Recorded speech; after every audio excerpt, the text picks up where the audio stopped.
കേരള സർവകലാശാല syndicate അംഗങ്ങൾക്കെതിരെ MG. സർവകലാശാല മുൻ വിസിയും ഉന്നത വിദ്യാഭ്യാസ കൗൺസിൽ വൈസ് ചെയർമാനുമായ രാജൻ ഗുരുക്കൾ സർവകലാശാല നിയമവും സ്റ്റാറ്റ്യൂട്ടും സിൻഡിക്കേറ്റ് അവഗണിച്ചു.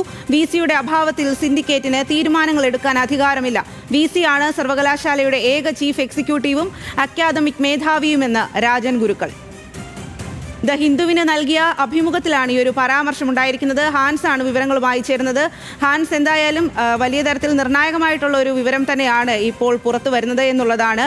എം.ജി. സർവകലാശാല മുൻ വിസിയും ഉന്നത വിദ്യാഭ്യാസ കൗൺസിൽ വൈസ് ചെയർമാനുമായ രാജൻ ഗുരുക്കളാണ് അംഗങ്ങൾക്കെതിരെ പറയുന്നത്. എന്തെല്ലാം കാര്യങ്ങളാണ് പറയുന്നത്? സ്വാതി, കേരള സർവകലാശാലയിലെ സസ്പെൻഷൻ വിവാദവുമായി ബന്ധപ്പെട്ട് രാഷ്ട്രീയ നേതാക്കളുടെ പ്രതികരണത്തിനോടൊപ്പം തന്നെ ഇപ്പോൾ അക്കാദമിക് വിദഗ്ധരും പ്രതികരണവുമായി രംഗത്തെത്തിയിരിക്കുകയാണ്. ഇതിന് ഉദാഹരണമാണ് എം.ജി. സർവകലാശാലയിലെ മുൻ വൈസ് ചാൻസലറും ഉന്നത വിദ്യാഭ്യാസ കൗൺസിൽ വൈസ് ചെയർമാനുമായിട്ടുള്ള രാജൻ ഗുരുക്കളുടെ പ്രതികരണം.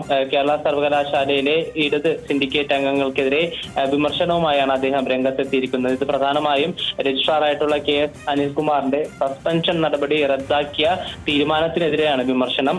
സർവകലാശാല നിയമവും സ്റ്റാറ്റ്യൂട്ടും സിൻഡിക്കേറ്റ് അവഗണിച്ചു. അതുകൂടാതെ തന്നെ വിസിയുടെ അഭാവത്തിൽ രജിസ്ട്രാർഡ് സസ്പെൻഷൻ നടപടി റദ്ദാക്കിയ സിൻഡിക്കേറ്റിന്റെ തീരുമാനങ്ങൾ അത്തരത്തിലുള്ള തീരുമാനങ്ങൾ എടുക്കാൻ സിൻഡിക്കേറ്റിന് അധികാരമില്ല.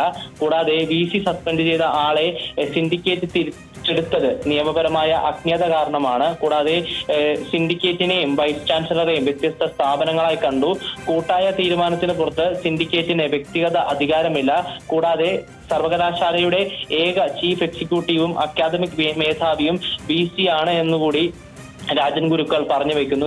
ദ ഹിന്ദുവിന് നൽകിയ അഭിമുഖത്തിലാണ് ഇപ്പോൾ ഇടത് സിൻഡിക്കേറ്റ് അംഗങ്ങളെ വിമർശിച്ചുകൊണ്ടുള്ള രാജൻ ഗുരുക്കളുടെ പ്രതികരണം. എന്തായാലും ഈ വിഷയത്തിൽ സിൻഡിക്കേറ്റ് അംഗങ്ങൾ ഔദ്യോഗികമായി പ്രതികരണം ഇതുവരെ നടത്തിയിട്ടില്ല. സ്വാതി.